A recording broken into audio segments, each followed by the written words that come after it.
Welcome to the SDR DiscoCall vidcast and podcast, a show designed for brand new sales reps working in the world of tech sales. I'm your host, Bhuiyan, and I'm going to be taking you on a journey on the SDR DiscoCall vidcast and podcast. Did you know that you can watch this show live with the guests on YouTube? This show is available on YouTube at happyselling.io.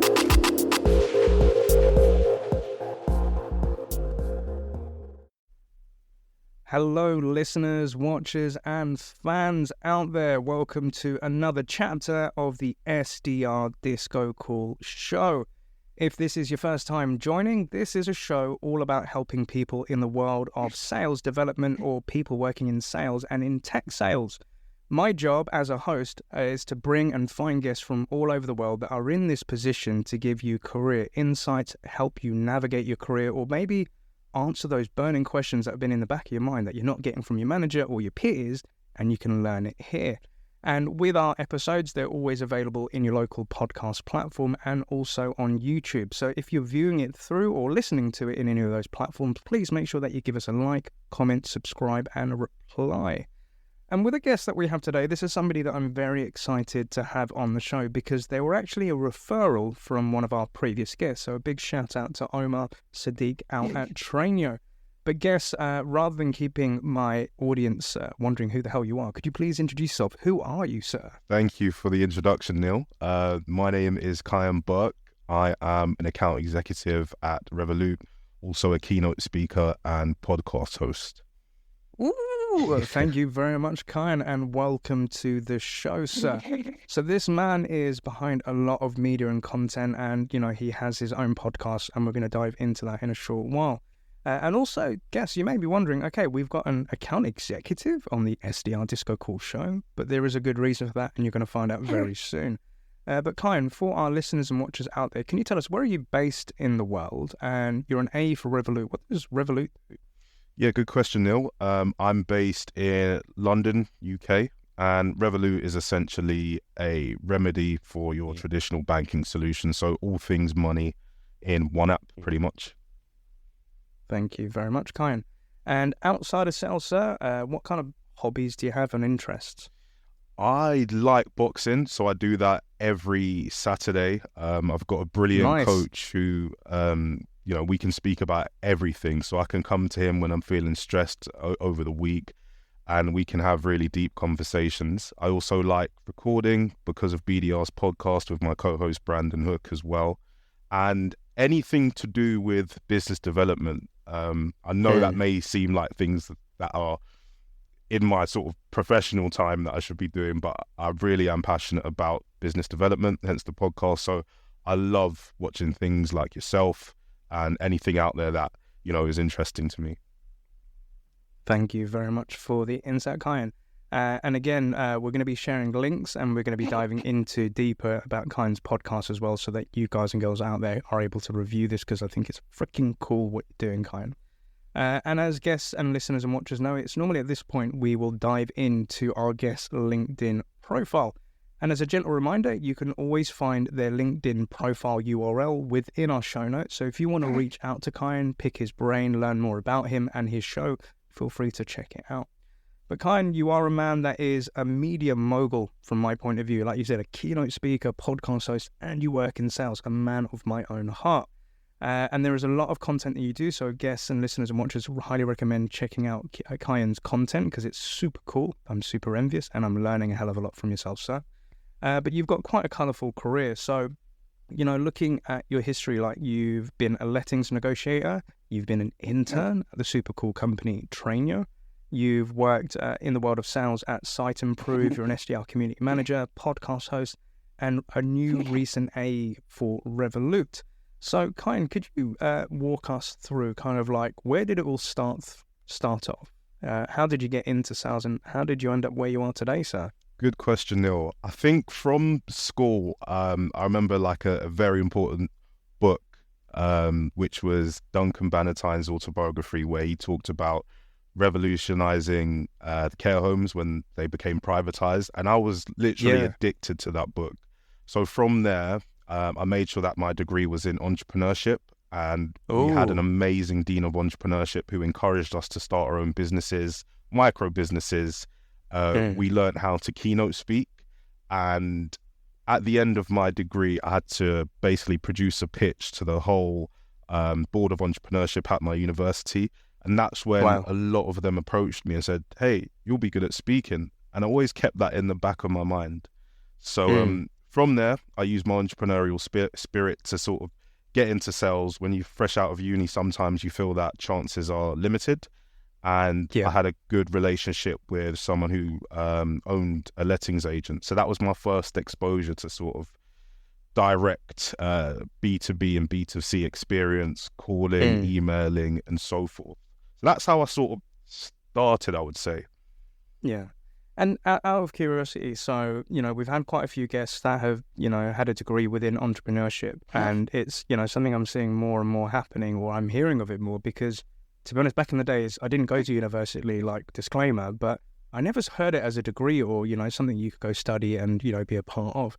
What prompted you, other than the book, to get into the entrepreneurship? And, like, what was that experience like for you, Kyan? Yeah, that's a good question. Do you know what it is, Neil? And I think we've had this conversation in private. Sometimes it's people, it's not necessarily that there was the entrepreneurship degree as 100% of my decision, but it was mainly the dean of entrepreneurship at the time. She was so passionate. She had built businesses in the past. She would show us her previous work. She would bring people who had been on apprentice, who she had personal relationships in, to speak. And when you meet someone with, that much passion, it can encourage you to go down similar routes. So, like, seeing somebody actually live it, breathe it, bring their experiences, have that passion, that burning fire, that kind of imprinted onto you and inspired you. Is that right? Absolutely. And I think it's a decision people are making more with their job choices. We talk about culture a lot, but sometimes the decision to go to a company could be on, a manager you've spoken to. It could be on someone in the C-suite who you've been watching. People can influence you if they're really passionate to make decisions. Absolutely love that. So love that, and 100% agree. I think for me, as some of the listeners and watchers know, kind of like my kind of taste or wanting to get into tech was, I was a big fan of Apple back in the day. Like, it was the iPhone that made me geek out and think, like, cool, there's this tech. And, when somebody says, a startup like Apple has then become this huge mammoth company, I was like, that's so freaking cool. So that's kind of how I got interested in tech. And then, meeting a lot of, as you mentioned, C-level execs and learning their career, that, they're average, normal people, but they've gone on to do phenomenal things. Like, I could do that as well. So absolutely love that. So as you said, you had a friend that had like a lettings business, and that was like your first taste of, being in face-to-face. What kind of happened after that, kind, or what experiences did you go through to then move you to the next stop? Well, I think my strength is, at first it wasn't technical, it was just sort of work rate. So I knew that if I worked harder than anyone else, I could get results in sales. So I went through, a number of different positions, from membership sales to a small accountancy firm, working on sales there. But if we lead up to the point where I got into technology, what happened, Neil, is I saw a lot of content online about tech sales and how brilliant it was. Maybe some of it was too idolizing, but majority of it came from America. And I was confused because, I was wondering, why am I not seeing anything in the UK? And that led me to who we just mentioned at the start of the call, Omar and TrainYo. And I think I got in touch with TrainYo on sort of the last day before they finished finalizing their cohort, and I haven't looked back. Absolutely. And, that's a very interesting point, because it's something that I've brought up on, other shows, where for me, being a UK guy, within my friend circle or work circle or, just peers in general, nobody ever really looked into tech. And it was a very US, North American centric thing, because most of the startups that I had heard of were based out in California, right? So it was through a great recruiter that introduced me to that world, but it wasn't prevalent back then in the UK. Out of curiosity, like, what kind of sources were you looking at, and how did you come across TrainYo, and what were your initial thoughts of what this company does and how they could help people like you? What was that journey like? I think that's a brilliant question. Well, I think I'll start at the sort of decision point if I had one, but I said to myself, okay, I have been in sales. I want a sales profession that has longevity and growth. And the content that I mainly came across was on YouTube, TikTok, Instagram, a lot of people who were posting about, their day-to-days, what being a BDR is, what being an account executive is. And that led me to do some Google searches as well. What I came across at the time was a lot of boot camps and a lot of self-learning information, which I did. But when they were talking about things like CRMs and all the tech stack, it's hard to sort of understand what that really is until you get there. Yeah. So that sort of pushed me to want to get there. I did a Google search, I believe, of TrainYo. I didn't actually believe it at first, which is what a lot of people say. I'm sure Omar's spoken about that loads of times. And I definitely want to dive into that in a moment, please, because I have a real life example of somebody that called me the other day. But please go on. Yeah, so you look at the page and you think, what's the catch? And I think leading back to the American point, Neil, I think it's based on the fact that a lot of courses in America, you have to either pay up front or they take a portion of your wages. So you kind of think, what's the catch here in the UK? But it's just a testament to the great work that TrainYo do, really, to be able to, place you and give you such great coaches. And if it wasn't for TrainYo, I mean, we wouldn't be having this conversation today. So I'm glad that, it's led me to this point. It's come full circle, dude. I absolutely love that. And this whole thing of you didn't know if it was legit with TrainYo. So real life story, I think this is about 2 or 3 weeks ago. I got an outbound call on my phone, and FYI, my phone number is on my LinkedIn profile. So if anybody wants to outbound me, feel free to do it. And somebody did. And this guy kind of said, hey, Neil, I currently work in some type of sales position. It's not tech sales.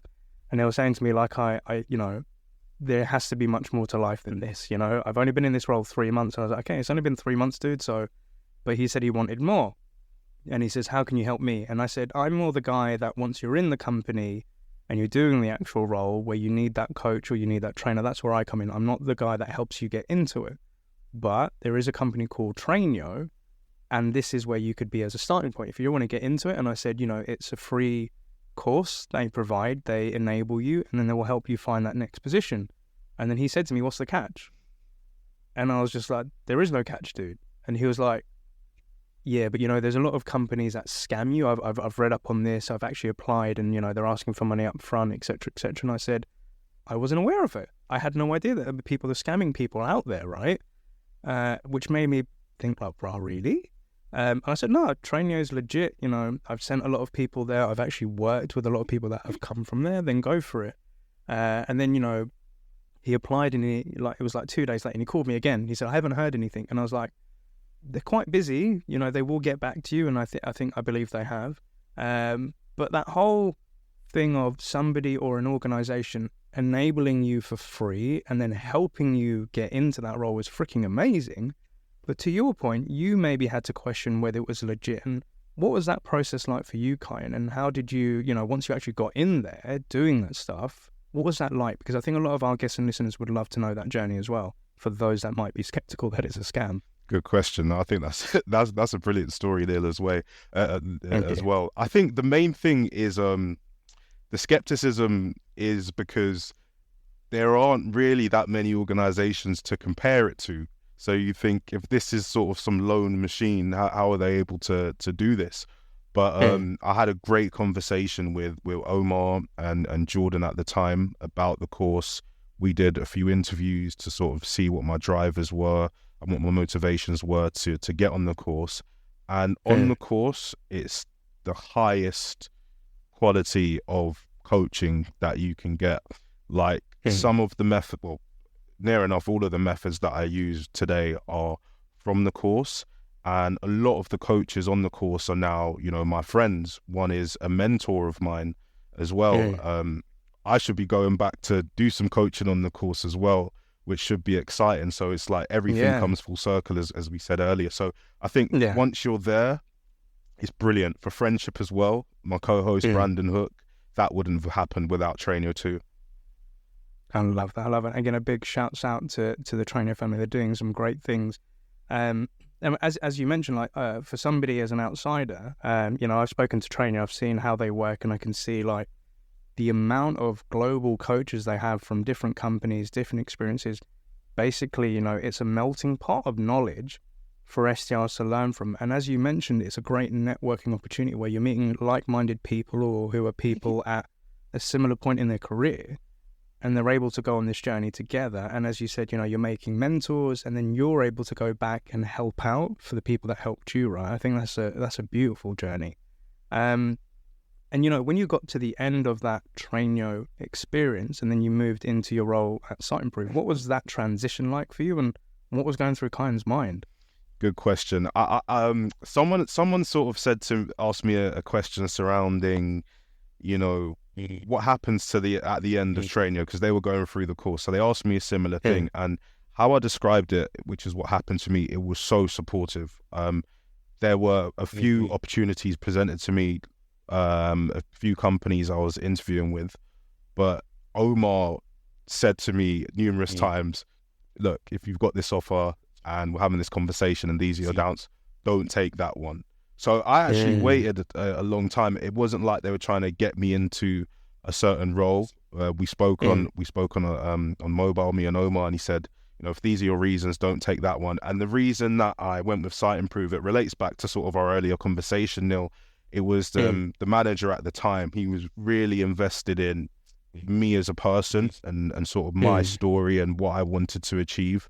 And that sort of differentiated it from any other interview where perhaps it may be, a numbers game. They're treating it like the recruitment, like a numbers game, effectively.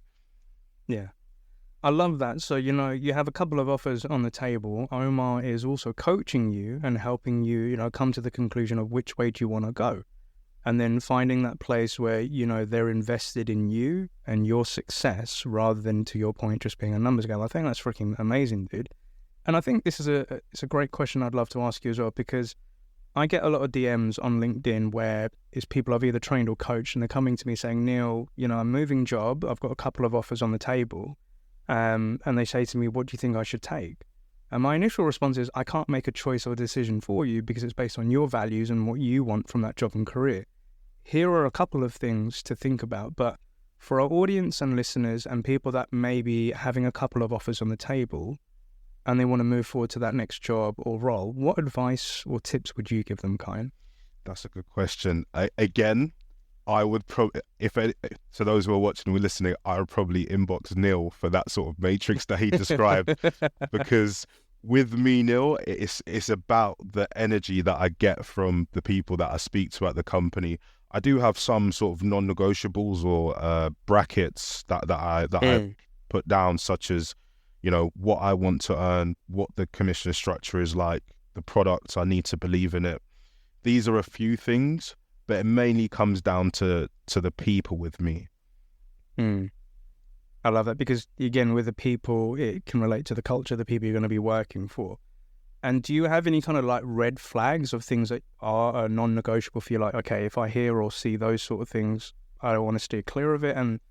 Or also, how do you get the vibe check on that people and culture to make you feel, okay, this is maybe something I actually want to do? Good question. I think there are a number of resources we can use, such as, RepView, to check if the team's performing or not. You do want to be walking into a winning team. You do want salary transparency as well, which is always good. I think one of the best things to do is reach out to someone who works there. It may sound weird, but maybe not the person who's going to give you the referral. Just ask them a few questions and see what it's like. Most of the times they are fair. We do have, transparency on things like Glassdoor as well to see what the culture's like and so forth. Yeah. So there's a lot of due diligence that you can do, but I would say utilize your network. If you know a friend of a friend, that's always good, because they're most likely to be quite neutral about the opinions that they're giving as well. I love that, dude. I love that. And you're very right. So the transparency of, Glassdoor, before I've joined any organization, I always look to see like what people say on there. And you have to also take it with a pinch of salt, because sometimes there are just disgruntled people that just didn't like the job, or, they weren't a fit for it, and they will, bitch and moan about it on there. But, on the average, you'll always see like what's their view of leadership, of management, like what are the pros, what are the cons. Sometimes coming into a startup, we also have to understand that not everything is defined or structured perfectly compared to like more established, older organization.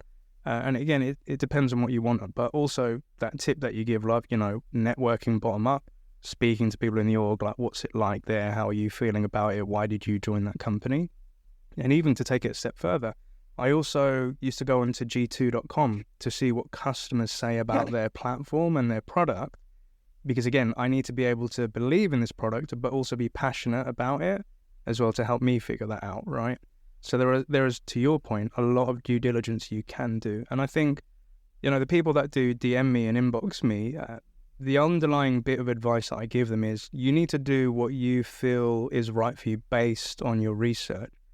The other thing that I give them, and this might sound a bit contradictory, is not every job is forever.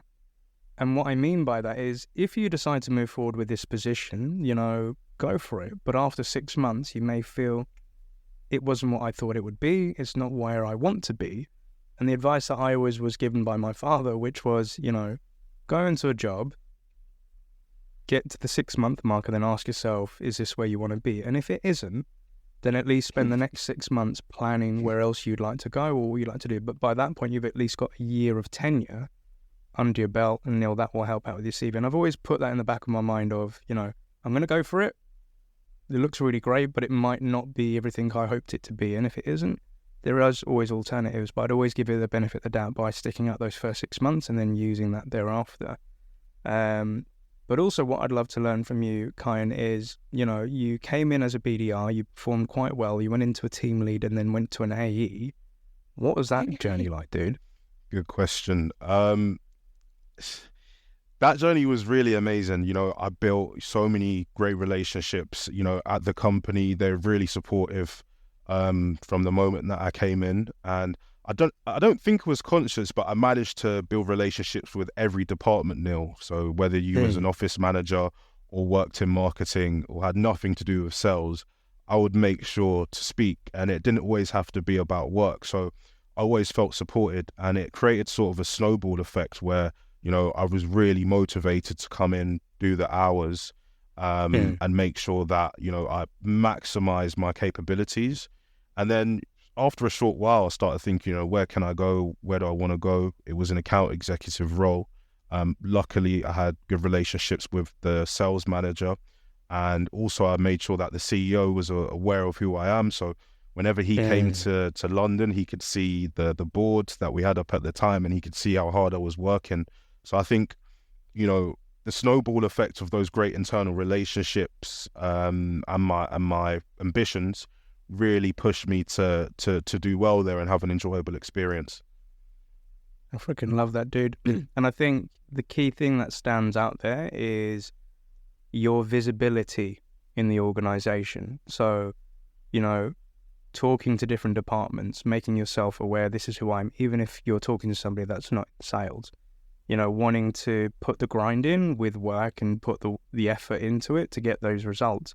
And then making yourself visible to like the CEO as well. So, a lot of the time where I've been in companies and, I'm coaching or managing SDRs, I said, every time you get a win, no matter how big or small it is, celebrate that shit on Slack. Like, let people know that you've done that and be proud of it. And they're like, oh, but, I don't want to toot my horn too much. And I said, here's the thing, with a lot of us working in a remote life, and you may not be in the office, they may be totally unaware of it or who you are and what you're doing. So making yourself visible, not in so much an egotistical way of like, hey, I'm super great, like, look at me, but it's kind of like, I've done this for the org, I'm really proud of it, and, hey, guys, like, we're winning as a team. That is the stuff that will get you noticed with your managers, your peers, and that's sometimes where you become the recommendation of, maybe Kyan could be that guy that could do this. That's what I found. But what are your thoughts on that, Kyan, in terms of, letting go of your ego, being scared of being known or achieving well and getting yourself more visible? What advice would you give to somebody? I honestly think you couldn't have said it better. You're the only person that's going to shout about your wins. You're the only person that can, as much as, companies have one particular goal, I think as employees of companies, we're sometimes just solely invested into our own role. So that means everyone else is your manager, the CEO, they've got other things to worry about during their day. So when they can know about, you know, your achievements, it's always brilliant and it keeps you top of mind. I love that. So 100% co-sign and agree on that. And a topic that we want to discuss, because, you know, you came in as a biz dev rep, you went team lead, you went to an account executive. 2 parts that I want to pick up on is, what did it feel like to finally get the promotion to AE? And, you know, you did it quite fast. And the second question is about progression. You know, it's a topic we discussed before we started recording. Like, we really want to dive into the progression and what advice we can give to reps. But starting on point one, Kyan, what did it feel like to get the promotion? Like, what was going through your mind, and how did that feel? It felt amazing. And again, I was very vocal to the BDR manager, the BDR directors, the sales managers about that maybe 6 months before it happened.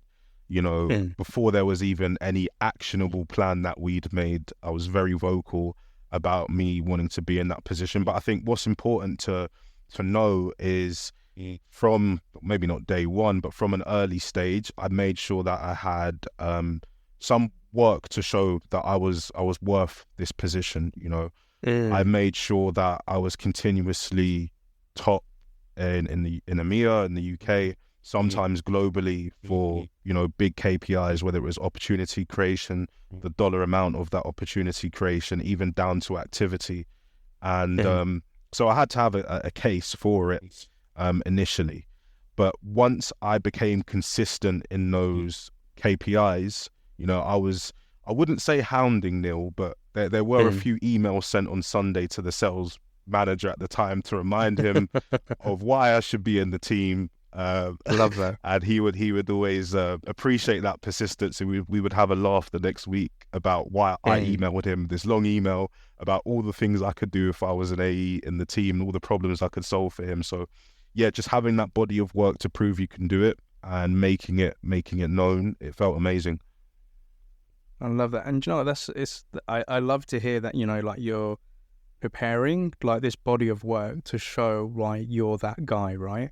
And the tenacity with your manager sending emails on a Sunday saying, hey, this is why I should do it. And, you know, vocalizing really why you want that. So, you know, I've met a lot of reps that have just started out this career, and I asked them the question. I said, okay, you know, 3-6 months or in 12 months time, where do you want to be? They're like, I want to be an AE. And I asked them the question, okay, so how are you going to get there? What does that look like? And then I'm just going to hit target, you know, book month on month, and that's going to be fine. And because of my tenure, I feel that I should get promoted. And I kind of say to them, it's more than just tenure and hitting consistency. So, you know, for somebody that needs to prepare that body of work, what does that look like in terms of documentation, examples, or like, how did you sell yourself to that manager in order to get that kind? That's a brilliant question, Neil, and I'm glad you asked that. And my response is, nothing went undocumented, like nothing. From my probably first win, I had that all documented in like a OneNote, whether it was screenshots of dashboards, KPIs, metrics, good feedback from AEs for meetings that I'd booked, good feedback from the marketing team if we collabed on something. Everything that I did was documented, because I think it's not always about, you know, wanting to present that at a later stage to someone else. You need to remind yourself as well of what you've done, because sometimes you forget. So when it came down to speaking about that promotion or negotiating that promotion, I had so many legs to stand on that were documented, that were facts, that were in writing, that we can't ignore. So I think that's the main thing to do. Freaking love that, dude. Documenting your success, because on 2 points. Firstly, it's something you can present to the leadership, but also to remind yourself, because sometimes we can get so caught up on the next step, we can forget where we've come from and the things that we achieved, especially when we have those lulls and low moments as well, right? And, you know, when it comes to learning skills or before you get into that new role, so some people may feel that as long as they can hit target and they can do a really good demo, that's it. I'm like, there is so much more to it than just doing a demo, because, you know, there are conversations before that and then after that. But what other, you know, imagine I'm a brand new SDR. I've been in this seat for 6 months, and in 6 months' time, I'm going to go for that promotion. What skills should I be honing on, and how can I practice those skills while still in my position as an SDR, Kyan? Brilliant question. I would say I had this conversation with someone yesterday, and it's not that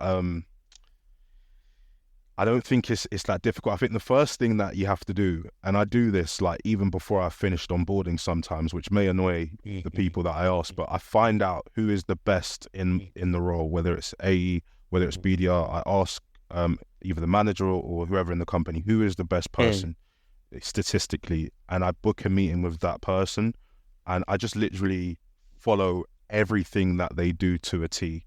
And eventually what you'll be able to do, whether it's email writing, cold calling, you'll be able to either do things more in your way.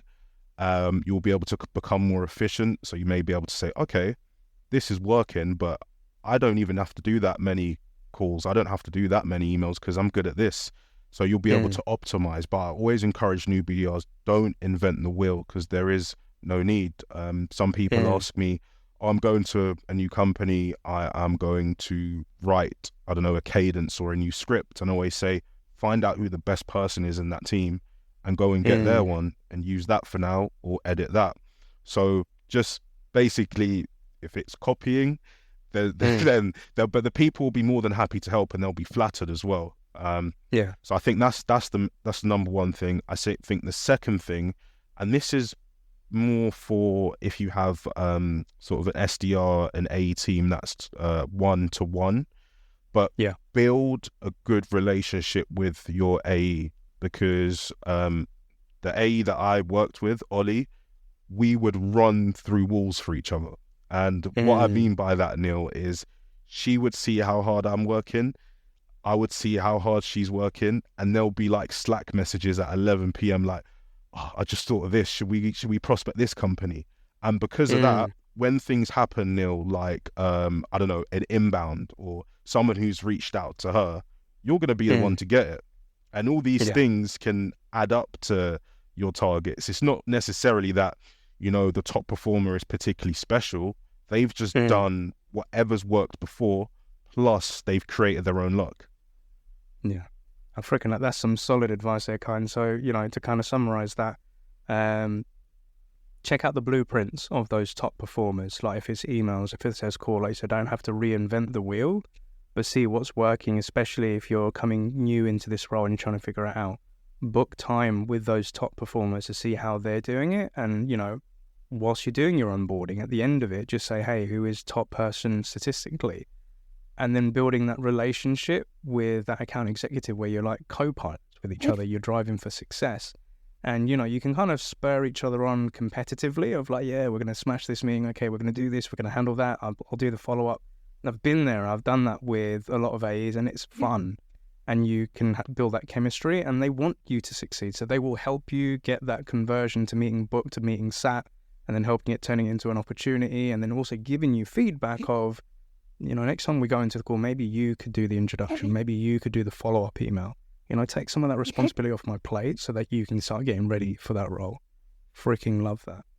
And now coming back on to the second pillar of this. So we have a lot of SDRs that want to progress as quick as they can. You know, they have their heart set on it. And, you know, I was speaking to an SDR yesterday where they asked me the question of, I'm now looking at that AE position, what advice would you give for my career advancement? And my first question to them was, why do you want to be an AE? Let me just ask you that first. And they're like, I want to make commission, I want to travel, and I want to be rich. I said, all right, cool. And the second question I asked them was, you know, other than this AE position, what other positions have you explored that can still get you those three things? And they were like, I just want to be an AE. I haven't really looked into them. But then they said to me, maybe it is worthwhile me speaking to different departments and checking that out. I said, cool. And the last thing, which is a bit of advice I've given the show multiple times, is go check out the job description, figure out what you can do today and what you can't do today, and what you can't do, book in time with that AE, like you said, to learn, shadow, and get the ropes and get ready for it. And towards the end of that conversation, that person said, there is a lot I can't do, there is a lot to learn, and there's a lot to think about and do before maybe applying for that promotion. And I was like, yeah. But, you know, with those ones that have their hearts set on progressing as quick as they can, and sometimes, you know, the manager may say it's not going to happen right now, but it will happen, at a certain point. But for those that want to progress quickly, what advice would you give to them, Kyan? I thought, firstly, Neil, I think that's a brilliant breakdown, because everyone's motivation is different. For me, becoming an AE, there's a bit of not a weird motivation, but it's because my ideal sort of role is to be director of sales enablement. I'm in love with the arts. I think that's why we connected so well, because you're so passionate. And if this may sound weird, but if I didn't have to be and I could just go to that position, another route, then I would. But I had a good conversation with one of the BDR directors at the time, and he said, if you're going to be in enablement, you need to, you've done very well when it comes to the BDR, SDR role. But if you want to be in enablement, go and smash the AE role, so that when you are teaching, when you are training, when you are helping teams, you can say that you've done it. So my motivation, amongst other things, you can have great commissions and so forth. It's because I know that I need to do this to be able to eventually get to that position of enablement. I freaking love that. So, where you want to get to, you need to go through these experiences of learning those things, so that when you get into that position, you've had the experience, you understand it, and then you can help those other people that are going through that role that you've been through to be that director of enablement. Is that right? Absolutely. And another thing, Neil, touching on to what you said about, why do you want to be an AE? What should people think about? I think it's important to note that, especially in 2023, when there are a number of things like budget cuts, AEs are having to source most of their pipeline. It's not like previous years where you may get more inbounds, you may get more leads from the BDR, SDR team, marketing. You're going to have to do that. And one of the reasons that I like my current position is because I feel like there is no transition. I like being relentless. I like having high activity, and being put in a position where, you're going to have to source a lot of your pipeline. There's no particular change. But if you speak to someone who says, I want to be an AE, but they haven't heard, what I've just said about the actual technicalities, they may not know what's actually involved. So, I think you summed it up perfectly. You need to think about why you want to be there, the things that you can do, the things that you can't do, and actually what the climate's like at the moment. I mean, it suits sort of how I work, but it may not suit someone else. I love that. And, could you maybe give us 3 reasons why you may not want to be an AE? So everybody would want to do it because they get to close, they get to deals, they get commissions, they learn a lot of stuff in sales. But I've never really asked the question of why wouldn't you maybe want to go into an AE position, or why it might not suit somebody. I think one valid point that is probably not touched on enough, Neil, and we need to sort of, in our space, we need to say that it's okay. It's because I just don't know yet. Because when you sometimes if you tell a manager, I just don't know, or I haven't thought about that, it can be such a negative feeling, but that is okay. There are some BDRs and SDRs who I know who are killing it, like getting higher commissions than some AEs, but they just don't know. And that's okay, because they're doing well, and eventually they'll get to a point where they know. So I think the first thing is to recognize that if you don't know, then it's completely fine. I love that kind. And what is it's like for the listeners out there, because a lot of our audience, this is a career path they want to get into. What is it, the reality of having a quota over your head? Because as a BDR or an SDR, if you miss quota maybe a month or 2, it's forgivable. But as an AE, it's much more serious when you're reporting into a VP of sales, because, if you miss parts of your quota over a quarter, you could be gone. There's more stress to it. I also think you're speaking to multiple stakeholders now. So not only are you trying to sell to a decision maker, but maybe an influencer, maybe to HR, maybe to IT, maybe speaking to procurement and legal. So you're talking to a lot more people than you maybe would have done as an SDR or BDR. And then running a sales cycle's a roller coaster in itself, right? So what's the reality of being an AE? Like, what are those stressors, and what are the cool things as well? But what's it really like to be an AE, Kyan? I think, Neil, those sort of stresses and pressures hanging over your head kind of force you to take action. So you kind of get molded to be productive. But yeah, absolutely, it can be extremely stressful, especially now with the climate that we're in. You're going to have to do a lot of things that you were doing as a BDR anyway. And the challenge with that is that you're not just a BDR now. You have other things to do. So time management is huge. Some of the best AEs have, immaculate time management down to the minute, and nothing can interrupt that. You have to cope with difficulties and setbacks in terms of humans being so unpredictable, which is also can be like an emotional battle that you may not have experienced before. But I think if you are sort of heavily KPI metrics focused and you continually seek feedback, then you could do well. And as I mentioned before, the best AEs aren't always particularly special.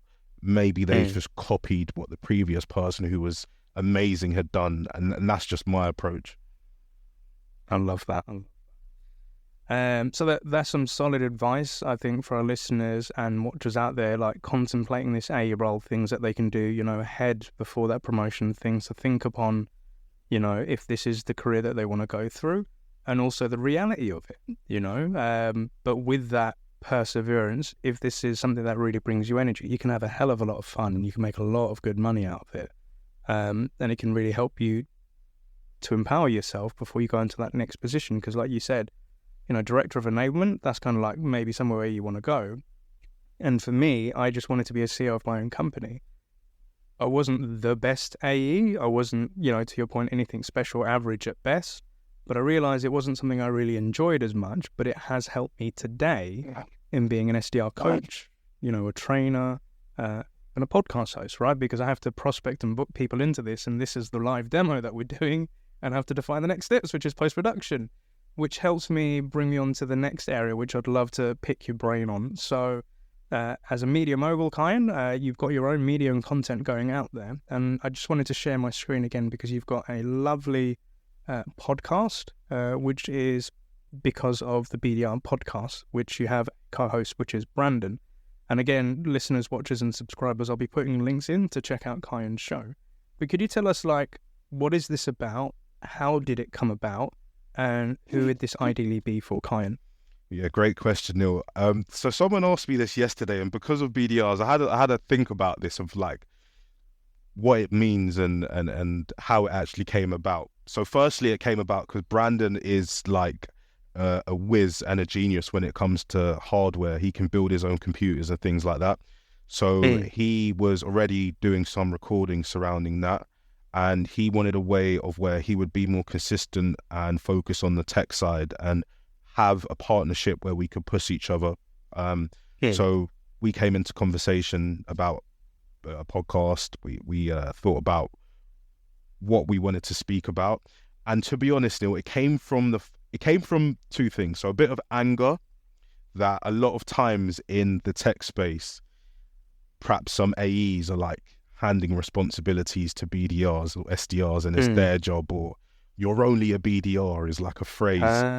So that's one side of why it came out. We was okay, because of BDRs is going to show all the great things that BDRs do. And secondly, wherever we get to in our professions, now I'm an account executive, Brandon's going to get there soon. The name's not going to change. So because of wherever we are, whether we're CEOs like yourself, it's because we have been BDRs. So those are the two reasons. And the show was just to showcase all the great things that not just BDRs do, but everyone in the tech space, because there are some content creators on there, marketers on there, and they do amazing things and they have brilliant advice that BDRs can take on as well.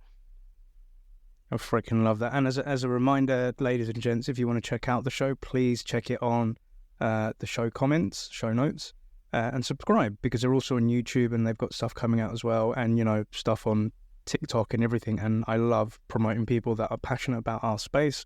And I love that bit of the annoyance, of not the respect not given to BDRs and SDRs and helping elevate them on a platform. And even though that you're AE now and Brandon's soon to be there, And one day when you're that director of enablement, things aren't going to change. And I love that with there. And asking for a friend, or maybe a couple of thousands of friends that listen to this show, what type of guests are you looking for, Kyan? Who are the type of people that you'd like to bring on the show, and the people that you'd like to speak to, just in case anybody's out there listening? Literally, it's like, if you're passionate, then I want to speak to you. We've had people like Junaid Iqbal on, who is one of the top 1.5 podcasters in America, who's written thousands of CVs to get people jobs at Amazon, Apple, and so forth. And then we've had content creators who've got their own music magazines, top performing BDRs, account executives. One of my favorite episodes was with Benedict, and Benedict started as an SDR. Within a few years, he rose all the way to the head of sales, and he's just had an article featured in Business Insider.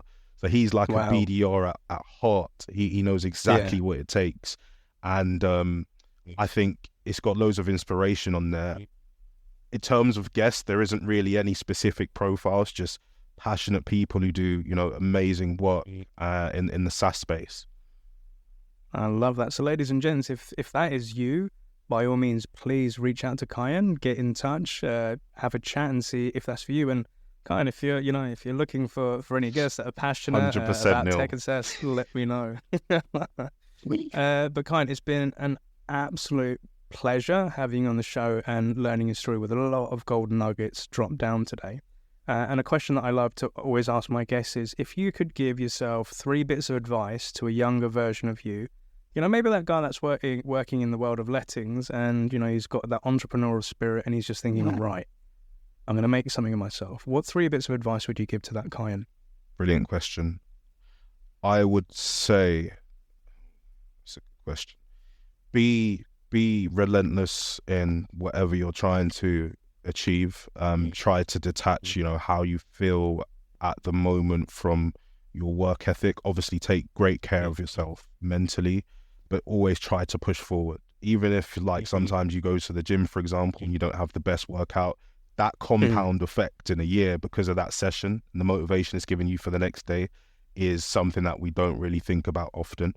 I would say, secondly, find a mentor. It's the biggest shortcut. There's nothing amazing that I had done to have a great quarters apart from ask and implement the things that the people that were way better than me told me.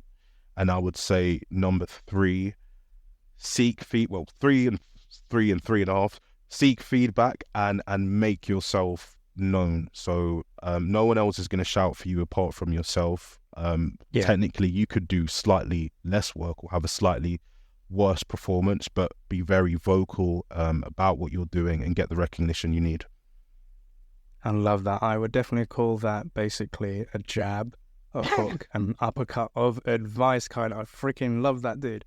And are there any shout outs that you'd like to give on today's show?